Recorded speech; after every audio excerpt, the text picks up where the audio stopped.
Me and Courtney are married, and Courtney and I are vibing, but Courtney knows that she can get on one sometimes, and we sit down and say, when you get on one, and after we go through the process, and I use the safe word, banana split. My mom always told me, if someone hit you, hit them back. Mm-hmm. No matter what.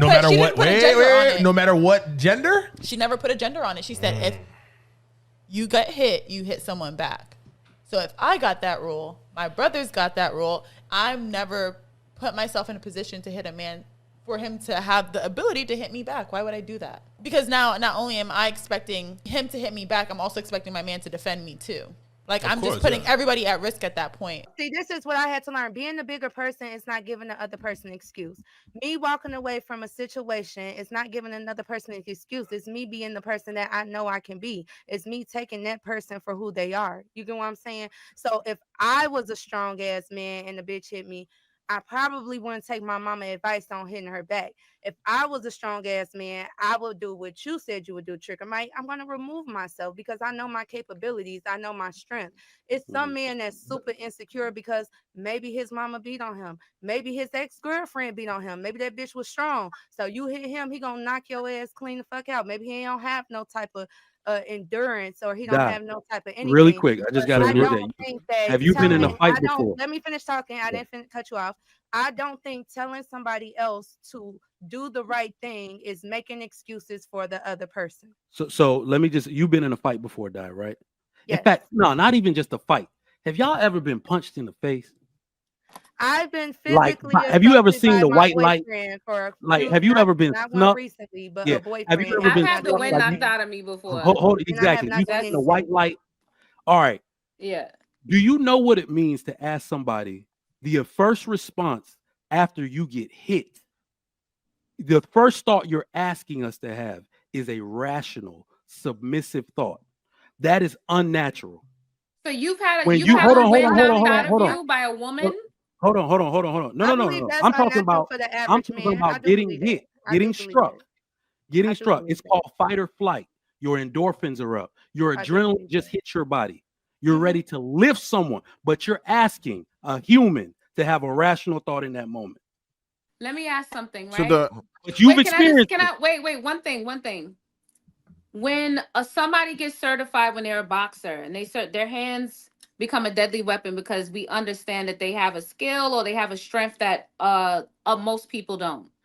If they get into a fight with somebody, right, and they decide to inflict harm on that person, what happens to that boxer? They get in trouble. Okay. But that's the reason why they are also. Wait. No, but. I'm not. There is no but. I'm going to give you context. No. Wait a minute. So what I'm saying is that the reason why that they get in trouble is because you have a particular skill set or a particular strength and what have you over that person. So what I'm saying is let me finish. You're being intellectually dishonest if you're going to really sit here and say that regardless if a woman slaps you or pushes you or hits you, that is a fair fight for you as a man with your skeletal system, your level of testosterone, all of the things, all the advantages that you have as a male, you think that is a fair fight. DJ. And I'm not just and I want to be clear, I'm not justifying. You gotta let Sweeney respond because he's trying to make a context on his point. Finish my thought? We got your point. I want to finish. One mic. Like I've sat here and listened to y'all. Go ahead. What I'm saying is that I'm not justifying a woman hitting a man. I'm not justifying that. I think that's extreme. I think that's wrong. No person should hit. But just because I'm saying don't hit them back, it doesn't mean that I'm justifying it. It's me being honest in this conversation and saying you have the strength of a man and you're going to impose that on a woman. Think about that. Okay, we get that. All right. So here's the thing. You just mentioned the boxer, right? Do you not realize that one, most people know not to try boxers, and two, those boxers tend to be the most protected people. They always have security around them to regulate the people around them, just so they don't experience that. So what you're telling us to get security against our women?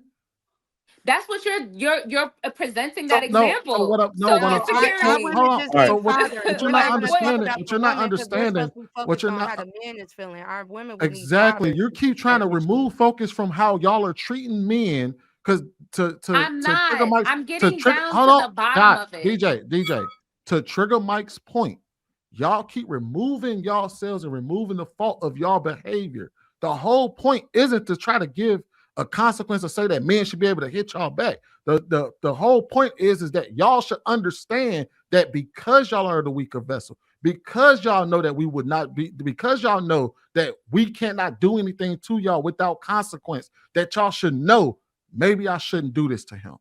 Yep. Maybe I should take control over what I'm doing so that I don't put him in a position to where he has to put his hands on me or something like that, because I know what can happen to him and I know what can happen to me.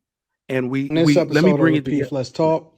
Domestic discipline in a nutshell is me and Courtney are married, and Courtney and I are vibing, but Courtney knows that she can get on one sometimes. And we sit down and say, when you get on one, and after we go through the process, and I use the safe word, banana split, and you still stay on one after I say banana split. You heard me say banana split. I acknowledge you heard me say banana split, and you stay on one.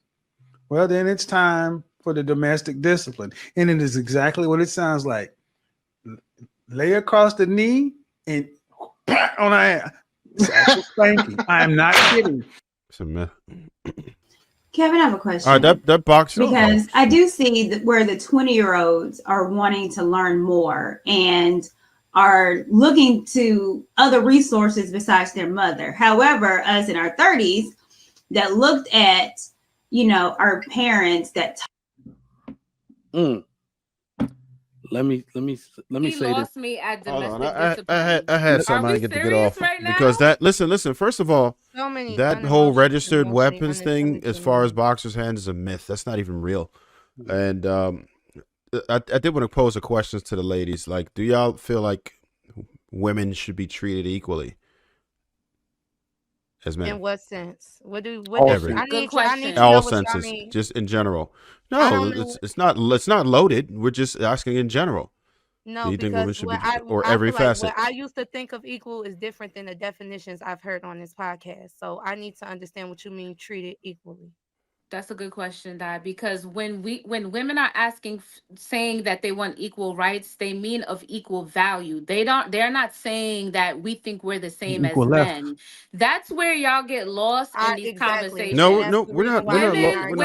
When women are speaking to their rights, they're talking about, hey, if I'm doing the same job, well, DJ, let him answer the question. It was a yes or no question. You don't get to dictate how I answer the question. But I'm saying, if we tell him our definition of equality, he will never be able to ask his question. We need to know his definition of equality, and then we can answer his question. It's not based on what our idea of equality but the definition of equality, but there's context when we're talking about, because they always do this. Do you want to be equal or not? So they think that when women but listen, they think that when women are asking for equal rights, they think that, I can opt out of being a gentleman. I can opt out of being honest in a conversation and saying that if I'm a man and I hit a woman, that could be deadly to her. DJ, breathe. First off, you're like me. You're an ADHD person within an overthinker.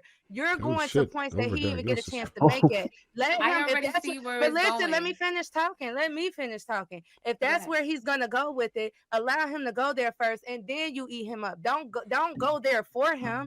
Figure it, let him do it himself, and then you go at it. That's why it's so hard to gain this back at, like, to have like a on topic conversation, because this is just me from the. Let me finish talking, because I let you finish talking every time you were talking to me.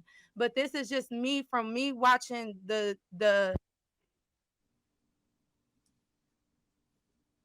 Look at God. I actually muted my. It's a little overwhelming because it's like you're always on the defense, and when you're always on the defense, you're never going to find a middle ground between both extremities. You know what I'm saying? You're always gonna be the tit for tat. It's never gonna end up coming to a common ground. And I feel like I know guys on the podcast sometimes take it there, but being tit for tat ain't gonna get us nowhere. Like you have to sometimes breathe, let them talk, let them get. And even though you might disagree with what they is Dad telling me to let them talk?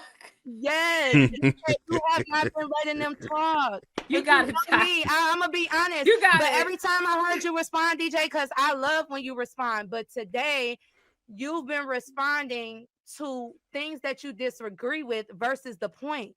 Like they might not give the best example to their point, but if you're listening to understand the point and not just listening to disagree, then maybe you wouldn't stress yourself out in your responses. Baby, I'm not stressed. Go ahead. Oh, God, Jesus Christ. Okay, so look, all right. Stated 99% of the time. My main thing is